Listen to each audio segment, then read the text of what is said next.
Iya, Assalamualaikum warahmatullahi wabarakatuh. Apakah suara saya?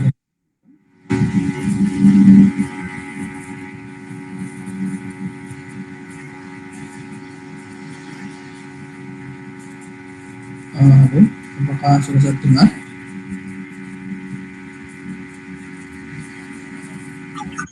Terdengar, Pak. Coba. Oke ya, jadi hari ini mungkin sekedar review saja tentang materi fokus. Nah, tidak lama untuk kelas sinkronnya, nanti akan saya kasih ini aja penugasan untuk fokus. Jadi ternyata kemarin saya cek belum ada penugasan fokus. Tujuannya adalah agar teman-teman terbiasa untuk menggambar fokus, banyak dua variasi gitu ya, sehingga nanti hasilnya bisa bagusnya adalah fokus ini kan bisa diverifikasi dengan menggunakan MATLAB. Jadi tentunya nanti teman-teman bisa terarah untuk menggambar fokus dan memverifikasi hasilnya. Tapi mungkin sebelum kita mereview kembali tentang fokus, maka yang akan saya sampaikan adalah mungkin yang terkait dengan UAS. Jadi kan seperti yang kita tahu bahwa untuk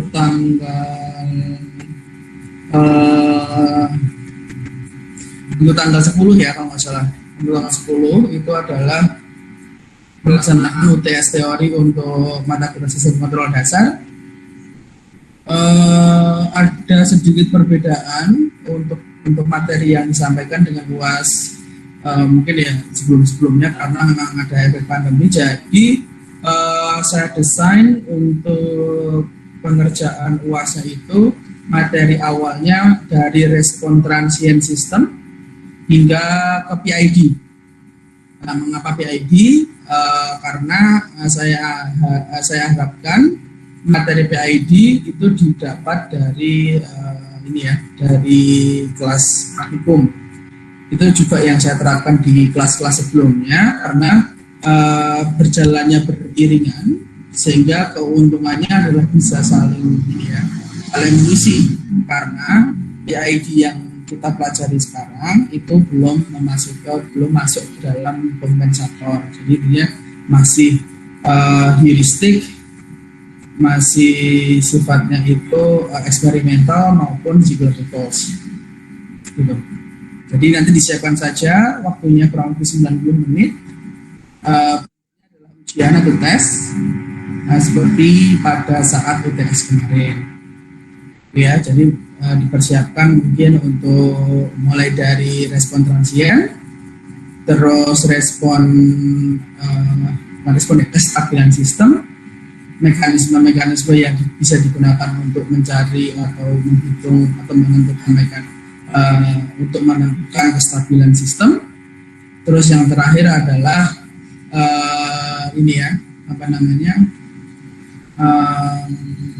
tentang fokus ini. Terus yang selanjutnya adalah tentang PID ya, materinya itu yang akan di cover oleh UAS, kegiatan UAS. Terus dipersiapkan juga nanti mungkin alat-alatnya ya, karena pengerjaan dilakukan secara manual, nanti dari scan yang jelas gitu ya, sehingga mempermudah dalam proses koreksi. Nah seperti itu.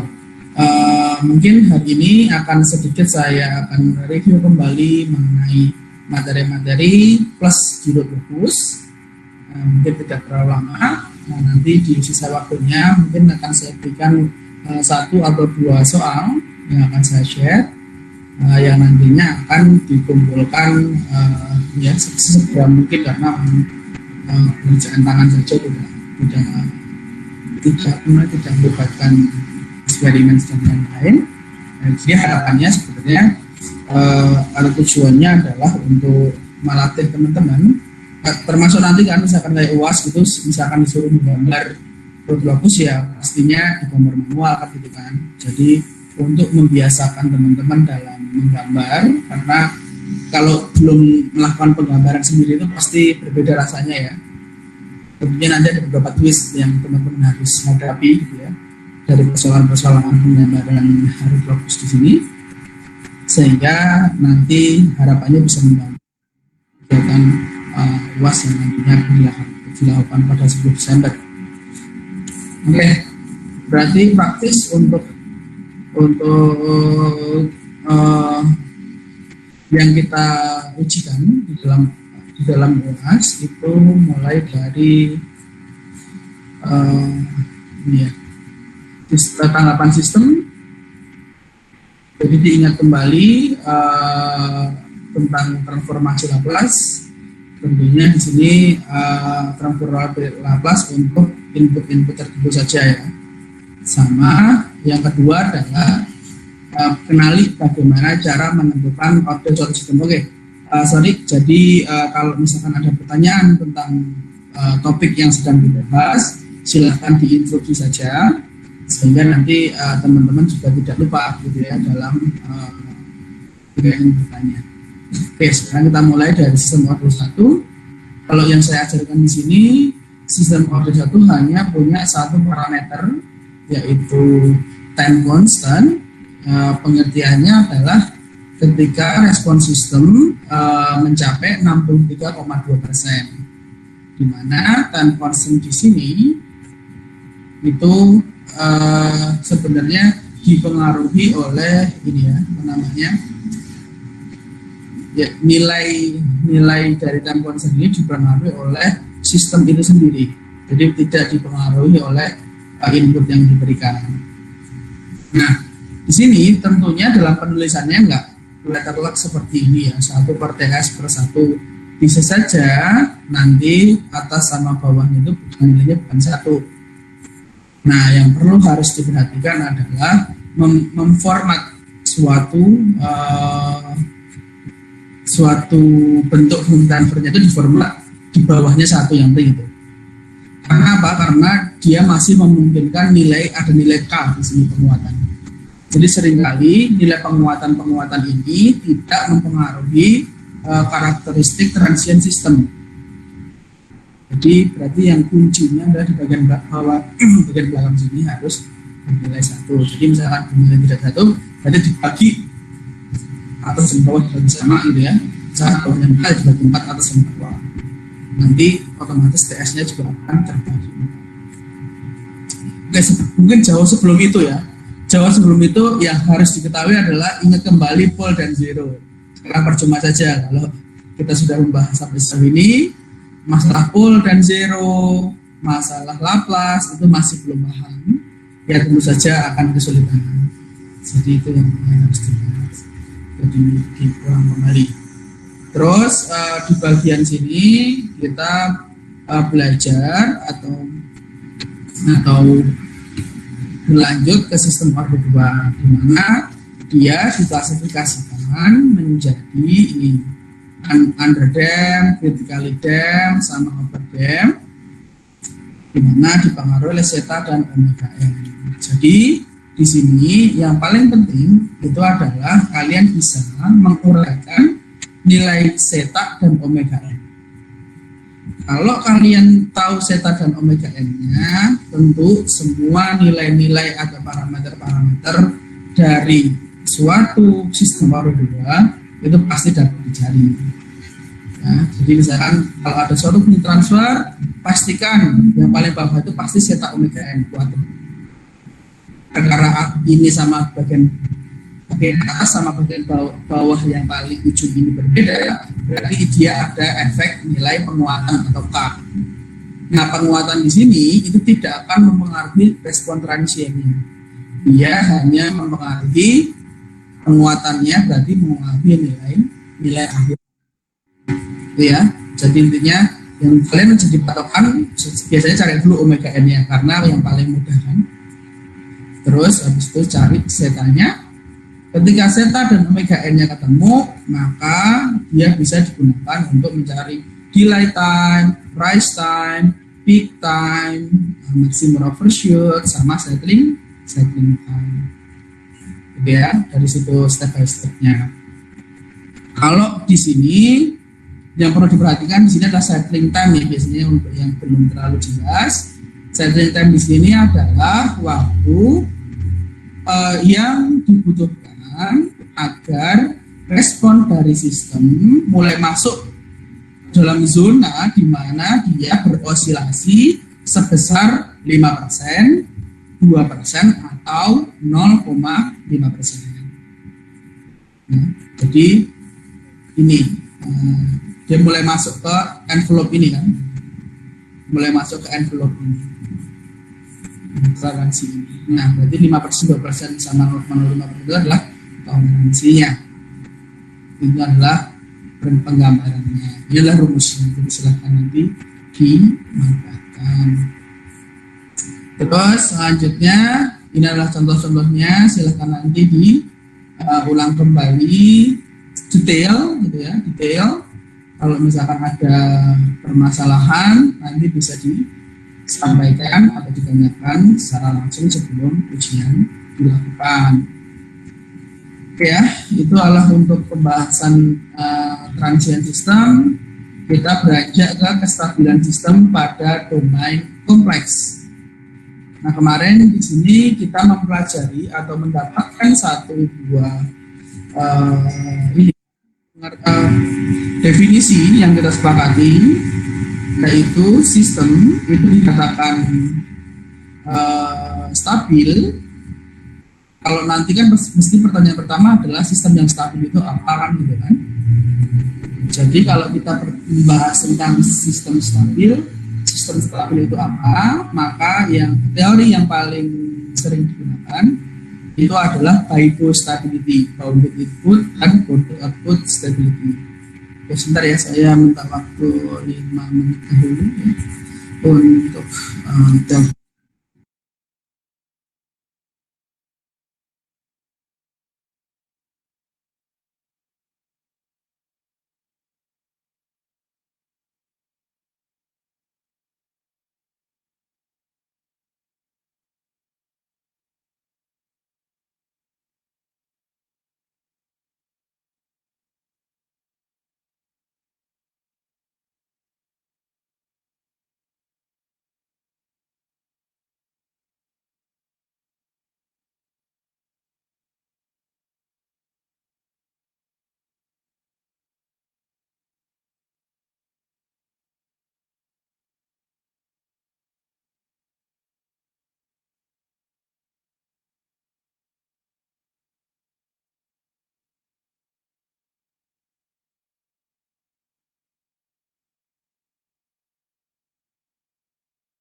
oke, kita lanjutkan.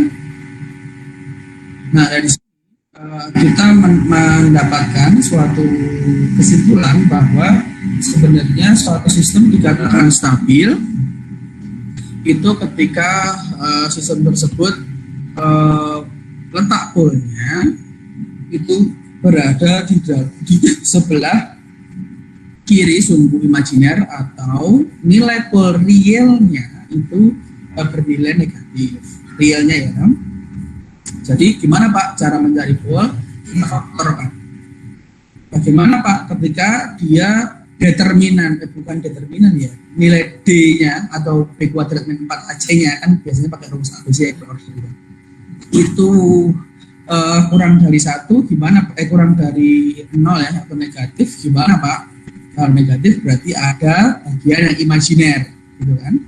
Ada bagian yang imajiner.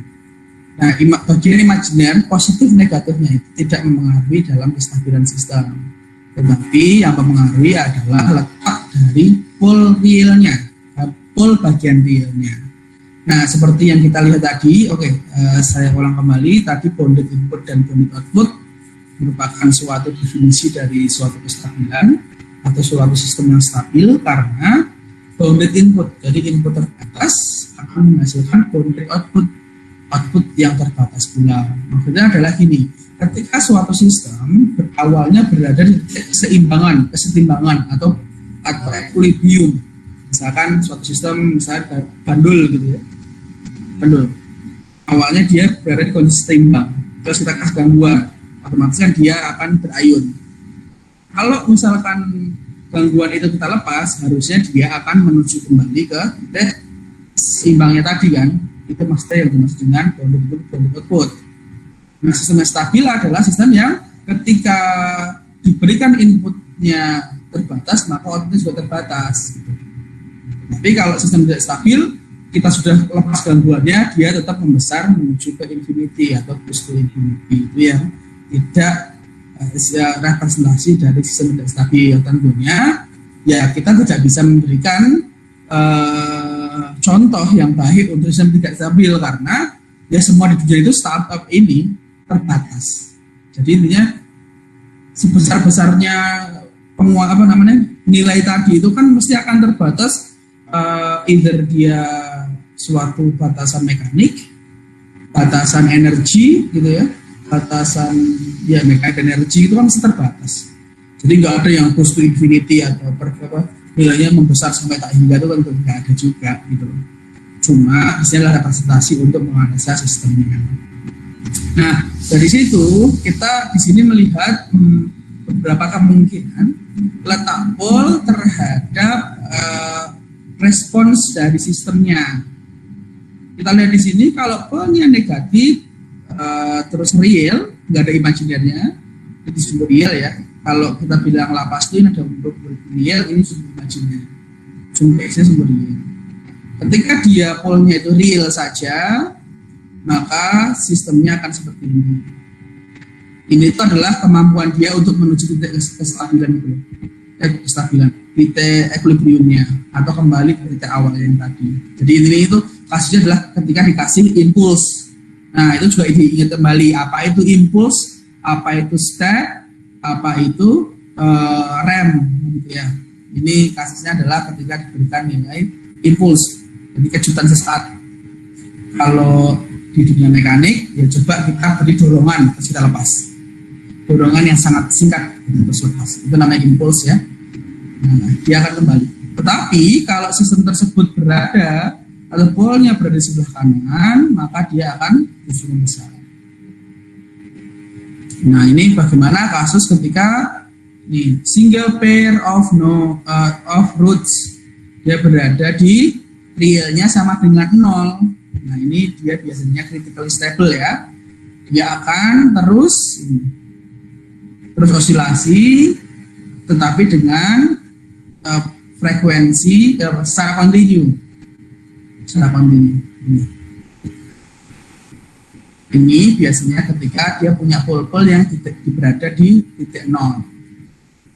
Kalau dia ada sedikit saja dia keluar ke sumbu real net positif, maka dia akan osilasi tapi membesar. Apalagi yang ini kan, kalau ini dia polnya imajiner kembar dan negatif, dia akan turun, osilasi tapi akan meluruh, tapi kalau di sebelah kanan dia akan osilasi dan meningkat. Kalau dia single pole berada di titik 0,0, dia akan nilainya akan bertahap. Ini seperti ini ya, ini namanya representasi atau analoginya. Dia keluar sedikit, dia akan naik. Karena di sini efek dari imajiner ini akan menghasilkan osilasi kan. Cuma kalau dia sedang stabil walaupun osilasi, dia akan menuju ke titik equilibrium. Itu adalah sebenarnya representasi dari sistem. Kalau nggak kebayang ya, nanti ambil aja contoh fungsi transfer, terus habis itu dilihat polnya, terus dicoba ini diplot outputnya. Nah, terus pertanyaan bagaimana Pak kalau saya pengen memplot untuk sinyal step, bukan step, ini jangan step ya, ini berarti impuls. Jadi di meta kalau script ya pakai impuls, tapi kalau pakai pakai Simulink, kalian bisa membuat ini. Nah, kayak yang praktikum saya jelaskan kemarin. Jadi kayak step terbatas. Jadi step yang pertama mulainya dari 0, dikurangi step selanjutnya yang nilainya mulai dari 0,1 katakanlah. Atau enggak 0,01 katakanlah. Maka dia kan akan sangat singkat. Nanti kalian terlihat nih. Oh kalau nanti sistemnya itu dibuat polnya di positif, hasilnya mesti akan naik gitu. Kalau negatif dia akan itulah yang akan Nah, kan dari awal tadi pembahasan kita itu valid ketika suatu sistem tersebut orde 2 dan kita bisa mencari letak polnya secara presisi. Ya. Tetapi bagaimana sekarang ketika polnya itu sistemnya itu orde tinggi, misalnya orde 3, orde 4, otomatis kan dia bisa dicari, ada teorinya untuk mencari pol itu. Tetapi mungkin itu cukup menyusahkan gitu loh. Kalau memang dia sistemnya itu misalkan imajiner gitu ya, pol-polnya itu tidak bisa dibagi secara real gitu, jadi itu akan menyusahkan. Nah dari situ maka kita belajar tentang dua teori sebenarnya, dua mekanisme sebenarnya yang bisa digunakan untuk melihat kestabilan tanpa harus menentukan atau menghitung pol yang ada, yaitu ini menentukan dengan letak polnya, di mana dilakukan dengan menggunakan secara manual itu kadang. Maka terdapat suatu metode yang dapat digunakan untuk menentukan kestabilan sistem harus pol-pol dari fungsi sistem loop tertutup. Metode tersebut dinamakan sebagai kriteria kestabilan root. Nah, inilah metode kestabilan root itu seperti ini. Jadi ini adalah kita menggenerate ya dari persamaan karakteristik. Persamaan karakteristik itu sebenarnya persamaan persamaan polnya. Oke, dari sini yang bisa kita ambil dari nilai persamaan karakteristiknya itu adalah ini bagian penyebut dari fungsi transfer loop tertutup. Jadi kalian bisa lihat dari sininya A0, A1 itu semua bisa, dua baris pertama ini itu bisa diisikan secara langsung dari persamaan. Terus nilai di bawah-bawahnya dengan rumus yang ada. Oke, ini adalah kemarin contoh yang kita berikan. Ini beberapa contoh kasus ya. Diketahui berdasarkan risiko tertutup suatu sistem input. Tentukan apakah sistem tersebut stabil dengan menggunakan kriteria root. Ini juga sama. Ini kasus pertama ketika ada satu baris yang kofaktor gitu ya. Jadi ini bisa dibagi semua untuk mempermudah perhitungan. Terus ini ada kasus di mana ketika ada yang bernilai 0. Nah, biasanya beberapa teman-teman kalau yang tidak pernah dihitung secara langsung gitu ya, itu biasanya susah kok hasilnya 0 gitu. Seperti apa? Terus yang kedua, bagaimana jika kasus dia hasilnya 0, dia menentukan kestabilannya. Kan, jika tanda dari koefisien sebelum dan sesudah 0 itu pada kolom pertama sama, maka dia mengindikasikan adanya sepasang pol yang imajiner, ya. Jadi dia tidak mengaruhi kestabilan sistem. Tetapi jika sebelum nilai 0 itu ada perubahan tanda, maka itu ini dari analisis terdapat kesimpulan bahwa sistem tidak stabil karena ada dua pol yang berada di sebelah kanan suatu imajiner. Maka karena ada dua perubahan, satu. Ini adalah kasus-kasusnya ya. Nah ini kasus yang mungkin cukup ekstrim. Bagaimana kalau nilainya 0 semua, gitu kan, dalam satu baris. Ini kalau kalian lanjutin itu nggak bisa karena dia dikali 0 ditambah dikali 0 tambah 0 bagi suatu jadi lagi nanti bias untuk perhitungannya. Maka dari situ kita menggunakan persamaan bantuan. Sehingga ini adalah contohnya.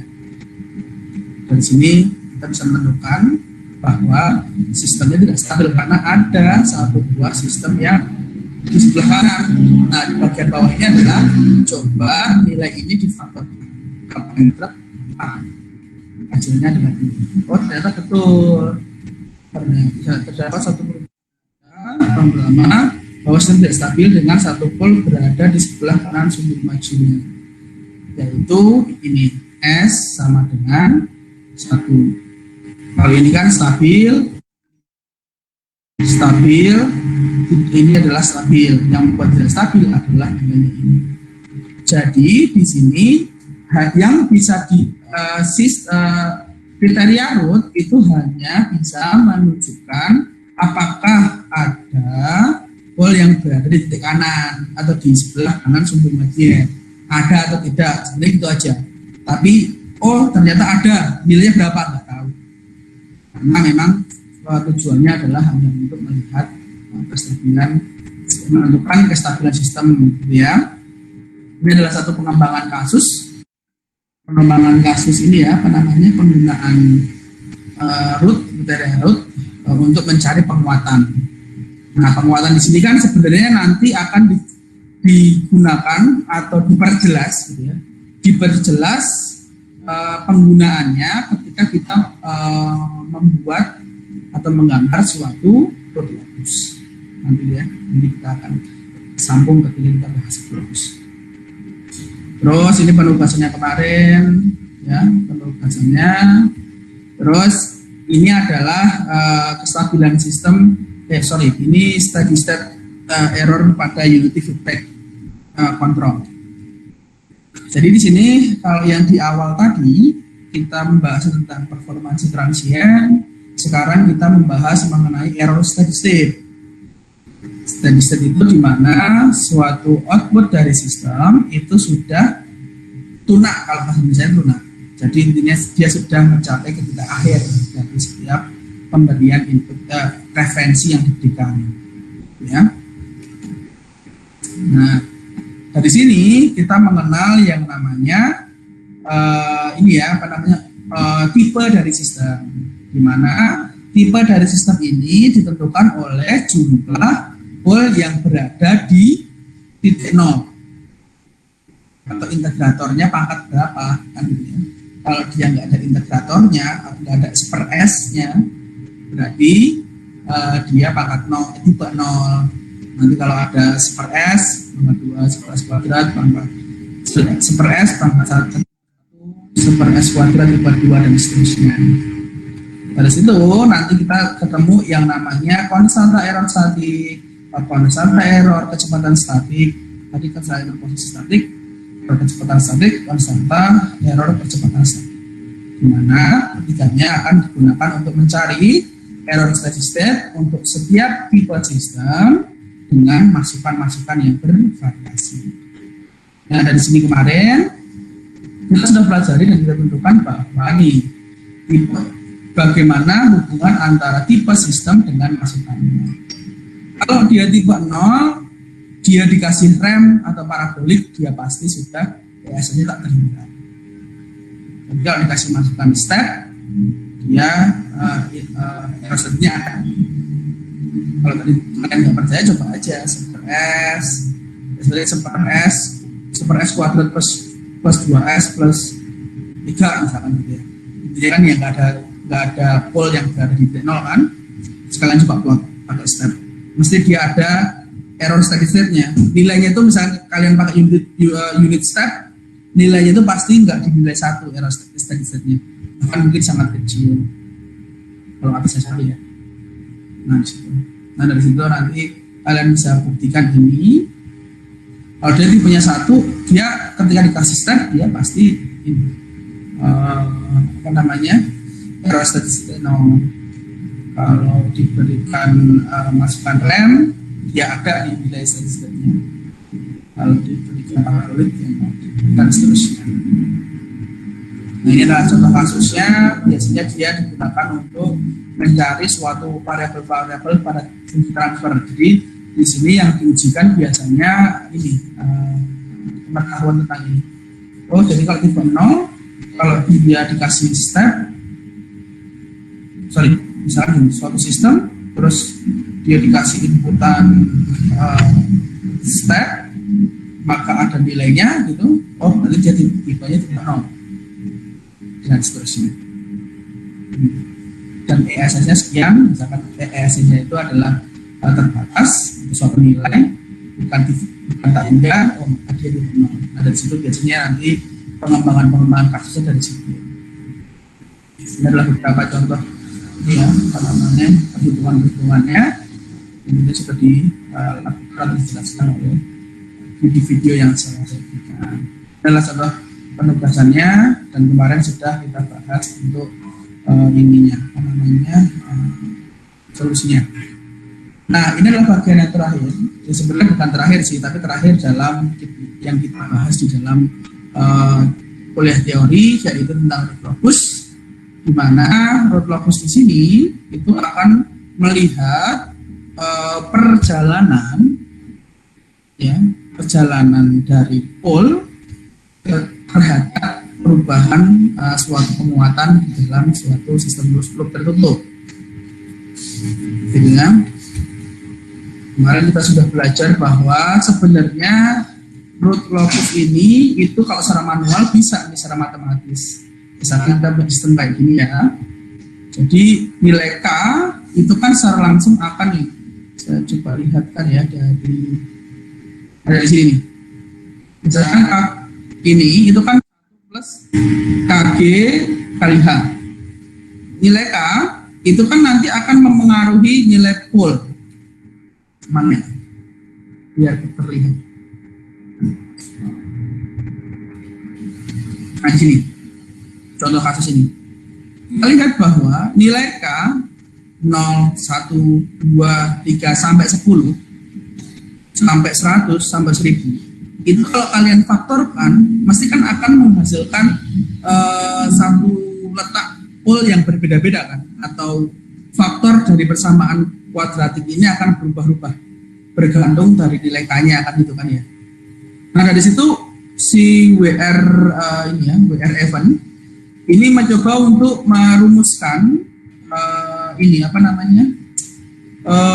satu buah sketch suatu teori atau mekanisme yang mempermudah kita dalam menggambar gitu ya, pola atau membuat sketsa gitu, pola pergerakan dari setiap pole dan setiap pole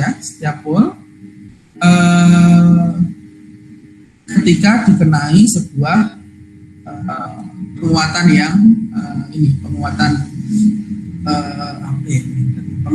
yang AP itu ya, penguatan linear lah ya.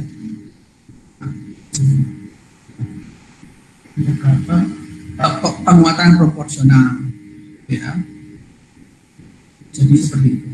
Nah, ini adalah beberapa langkah-langkah yang mungkin kalau kalian belum merasakan menggambar itu mesti akan terkesannya gampang gitu. Tetapi kalau nanti kita coba lihat atau melakukan di penugasan, maka nanti ada beberapa perhitungan-perhitungan yang butuh ketelitian gitu ya untuk dapat menggambar root locus. Nah, secara umum langkah-langkahnya ada 7. Yang dimulai dari yang pertama kan ini meletakkan pole dan zero-nya. Yang kedua adalah menentukan atau menentukan lintasan root locus di titik realnya. Ini adalah beberapa. Bila jumlah pole dan zero di kanan dan titik uji adalah ganjil. Nah, ini adalah beberapa teori sederhana yang menentukan di mana letak lintasan root locus di nilai di titik di sumber realnya. Terus tentukan asintot root locus. Dan sini asintot itu berarti kan untuk guidance-nya ya. Jadi intinya sebenarnya dari gambar WR event itu nggak tepat amat. Tetapi kan kita bisa menuliskan atau menggambarkan titik-titik krusialnya gitu loh. Titik krusialnya dalam artian perpotongan sumber imajiner, perpotongan sumber real, itulah yang bisa kita cari, sehingga walaupun gambarnya tidak mirip gitu ya, karena tadi kalau kita benar-benar harus mirip ya kita benar-benar harus hitung manual lah gitu.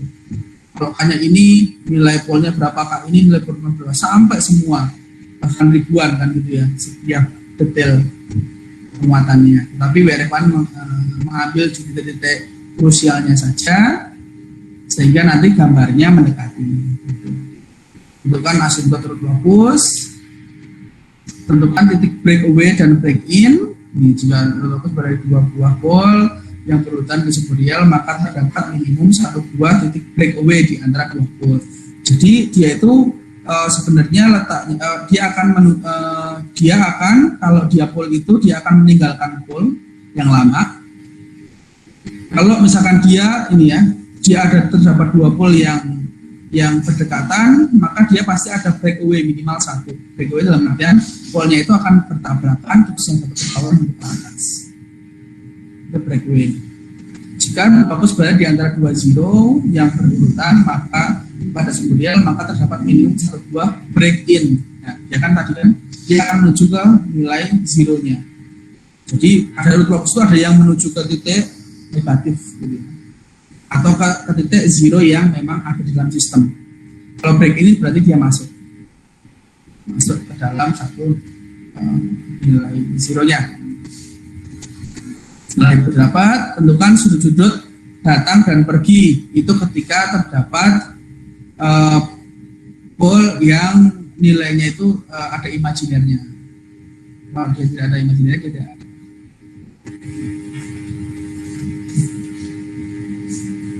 Ini kompleks pada suatu DSS. Terus tentukan titik potong radius dengan sumbu imajiner. Nah, ini memanfaatkan teori kita tentang persamaan root, di mana persamaan root di sini itu bisa dicari. Ini kenapa kalau dicari 6 minus K per 3 dan K itu harus lebih dari sama dengan 0, ya kan? Sama dengan 0. Mengapa sama dengan 0? Karena ketika dia lebih dari kecil dari 0, dia mulai tidak stabil kan? Berarti intinya adalah nilai K di mana polnya itu berada di sumbu imajiner. Karena kalau dia lepas sedikit saja dari sumbu imajiner, dia akan menjadi tidak stabil. Nah, itulah menjadi alasan mengapa ini disamakan dengan 0. Ya, itulah penjelasannya. Terus ini ke-6, ini cara kedua, ini boleh pakai cara kedua. Terus habis itu cari titik-titik bantu, ini opsional, tapi sebenarnya dari yang tadi itu kalian sudah punya asimtotnya, punya titik-titik yang perpotongannya, ya sudah sebenarnya dibina aja. Yang penting dia mengikuti pola ini ya, jangan memotong dari pola ini. Terus gambar fokus dengan hubungan titik bantu. Nah, sebenarnya itu juga bisa dilakukan atau dicari dengan menggunakan. Ingat ya, di sini tadi ini ada nih BSHS. Jadi beberapa contoh untuk simplifikasi HS sama dengan 1. Jadi yang ingin saya ingatkan adalah kalau di bawahnya ada suatu fungsi transfer ya jangan diabaikan dalam menggambar. Jadi kebetulan aja HS-nya 1 kan dengan itu yang sering. Oke, mungkin seperti itu teman-teman. Kalau untuk yang sesi review saat ini, nanti akan saya coba provide latihan soal gitu ya, khususnya untuk lokus yang nanti bertujuan untuk membantu teman-teman dalam belajar dan harapannya bisa membantu ketika sedang melaksanakan ujian akhir semester. Ingat ya, cuma 90 menit dan soalnya dibuat pas gitu. Jadi intinya mungkin pasti akan butuh jadi intinya practice make perfect lah. Intinya teman-teman harus mulai berlatih, karena kalau enggak atau mungkin banyak ngobrolnya gitu ya, karena kan kita nggak tahu nih di belakang seperti apa dalam pekerjaannya, itu nanti malah dapat merugikan diri sendiri. Terus satu lagi, karena memang nantinya itu pengerjaannya itu kita tidak bisa mengawasi secara langsung, otomatis kan kalau udah jalan-jalan kayak gini kan udah pasti open book ya, udah pasti dong, karena kita nggak bisa mengawasi. Tetapi satu hal yang perlu diperhatikan adalah masalah kemandirian itu pasti terlihat. Itu jadi bertahun dan itu pasti terlihat. Jadi intinya saya sangat menghargai. Jadi gini, kalau teman-teman sudah bisa ya mungkin kalian orang di situ juga malah lebih bagus. Ya, jadi intinya jangan dihilangkan efek-efek kalian ini melakukan hitungan gitu juga boleh. Terus saya itu pasti nilainya akan sangat berkurang ketika ada pengerjaan yang lompat. Lompat itu dalam arti itu lompat prosesnya ya, bukan lompat ngerjain nomor 3 dulu baru nomor 1, itu nggak apa-apa. Cuma ketika habis dari sini kok hasilnya ini, itu pasti saya tidak akan melihat sisanya. Ya, jadi itu yang harus ini. Jadi saya akan melihat prosesnya. Jadi tenang saja. Jadi ketika proses kalian step by stepnya itu oke, walaupun ada salah hitung ya, saya akan mengapresiasi itu dan akan memberikan nilai yang besar dibandingkan dengan kalian betul, cuma tiba-tiba dari diketahui terus tiba-tiba langkah tengah terus tiba-tiba hasil akhir gitu. Itu pasti walaupun betul ya, itu pasti nilainya akan sangat rendah. Nah, terus jangan takut juga untuk mengisi karena apa yang kalian kerjakan pasti akan ada rewardnya gitu ya. Jadi diisi saja semaksimal mungkin sesuai dengan materi yang ada. Jangan ngisi puisi juga, pernah saya udah beberapa kali malah isi curhatan dan puisi gitu ya. Ya itu bukan tak ngisi juga, enggak, cuma tak balas puisi gitu. Jadi intinya nanti dipersiapkan dengan baik. Nah, semoga untuk mata kuliah kendali maupun mata kuliah teori yang lain ataupun dalam pengerjaan tugas besar gitu ya, semoga diberikan kemudahan dan kelancaran. Mungkin seperti itu teman-teman, karena pertemuan terakhir, bukan terakhir sih Pak, itu bahagia ya teman-teman. boleh nggak Pak minta PPT-nya ini buat sumber belajar? Sebenarnya bukan udah di record ya? Di record aja deh. Kalau di record itu dia ada yang nggak jelas gitu loh Pak layarnya. Oh ya. Apalagi di sini kan variabelnya kecil-kecil.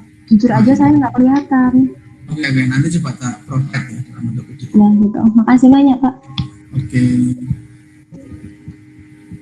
Ada lagi?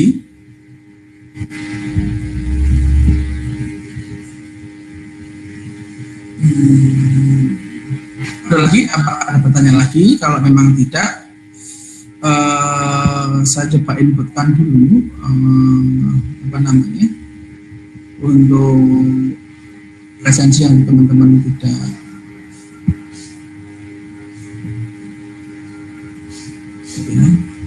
Andi Bahyaki ada ya, Andi Bahyaki, Andi,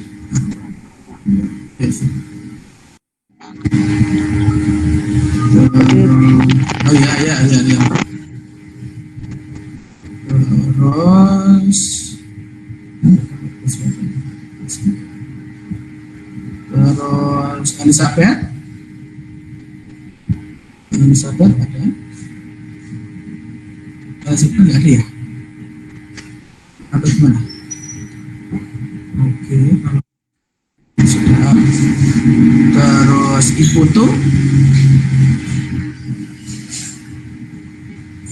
tuh Padia.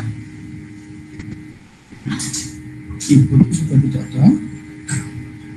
Oke, terus Putri ada, ya Putri ada. Terus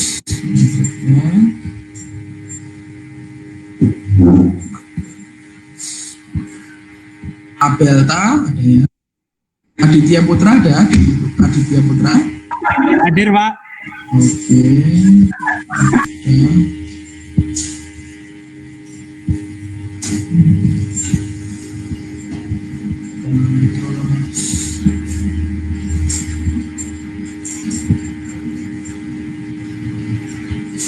Terus Latif, ada ya Latif? Ada Pak Latif di sini? Latif nggak ada. Baiklah. Terus Febrian tidak ada ya. Oke.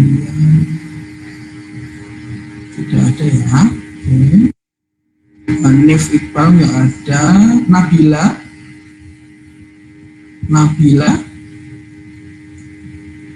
Apabila tidak ada, apabila tidak ada, Nur Naila, tidak ada ya Nur Naila ya. Berarti yang nggak ada adalah Elizabeth, Ibu Utuh, Latif, sama Febrian, sama Nabila. Oke, mungkin seperti itu teman-teman. Nanti akan saya ini ya provide pelatihan soalnya, diharapkan juga bisa dikerjakan supaya untuk membantu teman-teman dalam. Maaf Pak, satu lagi Pak. Ya. Nanti itu soalnya semua soal pakai simulasi mata atau gimana nggak Pak? Soalnya Ya. kalau pakai mata tuh mengurangi waktu banget. Oh enggak. Laptopnya terkadang. Enggak. Soalnya ya intinya itu gini aja, merubah dari ujian tulis biasa gitu. Karena ujian tulis biasa nggak mungkin kalian pakai komputer kan. Oh iya. Oke. Tapi mungkin tahun depan mungkin gitu kan teori. Oke Pak. Benar juga sih, benar juga. Makasih banyak Pak. Oke ya, jadi seperti itu. Oke ya, berarti gitu nanti, tapi jangan ini ya ragu-ragu untuk bertanya. Jadi saya selalu membuka ya kalau memang ada yang bertanya, walaupun secara offline, nah WhatsApp ya, nanti akan saya coba sampaikan secara ini. Nah mungkin seperti itu teman-teman. Terima kasih atas partisipasinya. Nanti akan saya provide untuk pelatihannya, nanti silakan dilakukan. Ya, terima kasih. Sekian. Assalamualaikum warahmatullahi wabarakatuh. Terima kasih ya. Waalaikumsalam warahmatullahi wabarakatuh. Mas Pak. Waalaikumsalam warahmatullahi wabarakatuh. Terima kasih Pak.